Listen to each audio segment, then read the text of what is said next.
Hey everyone, it's Dr. Mike Getch with Prototype Health, and today I wanted to talk about 3 different strategies for people that sit at a desk.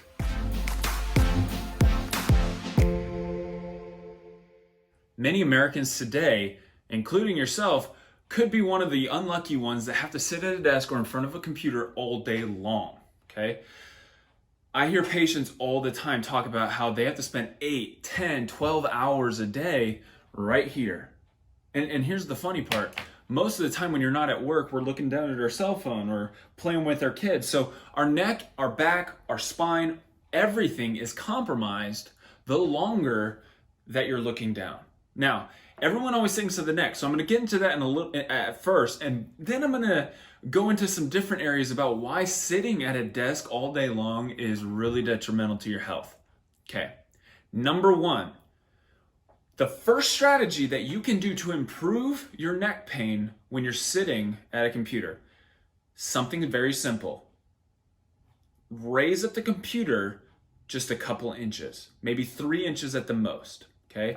If you're like this all day long and you were to raise your computer by 3 inches, so to here, that will take so much pressure off of your traps and levator scap muscles that will help really relieve a lot of your muscle pain and tightness. All that stuff that you feel after a long day's work, you just feel it tight right here.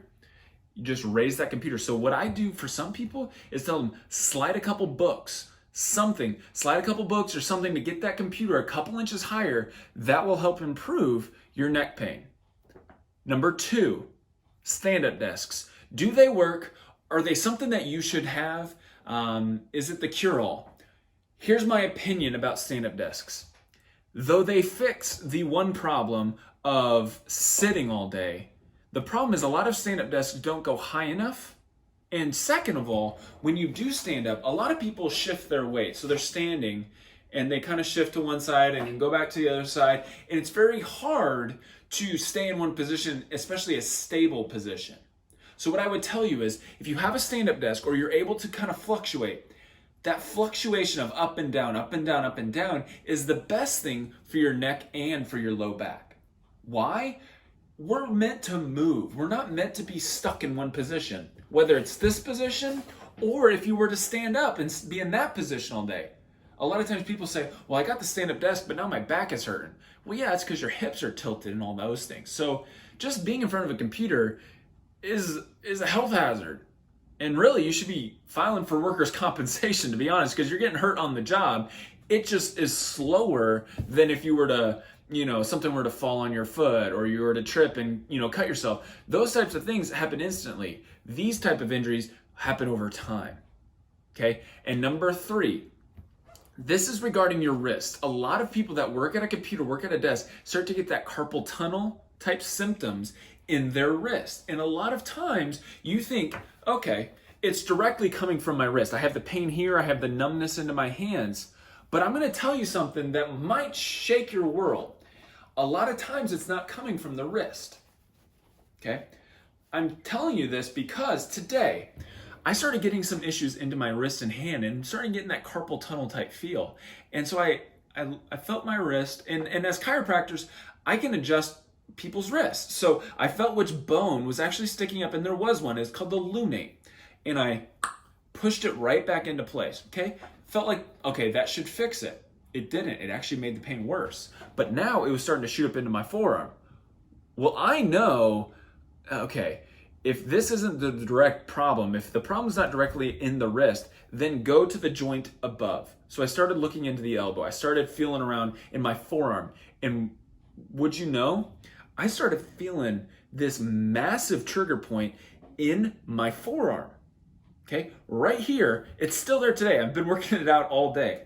I've been pushing in here and doing this exercise back and forth with my wrist. So holding where that really tight spot is in my forearm, and then just moving my wrist back and forth. And right there, you're really gonna feel it, okay? Do different motions with your hand because that will stress this muscle different ways. So if you're starting to get wrist issues, don't just look at the wrist. Don't just say, there's gotta be a problem here.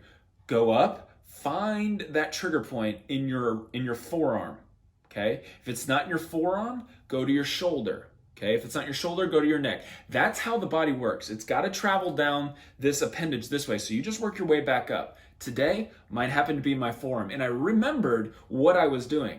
I did a lot of push-ups the other day, but I did a lot of tricep push-ups. So a lot of the tension was going right here and right here in my forearm and elbow. Okay. Well, then today I started feeling wrist issues. So it's amazing how the body works.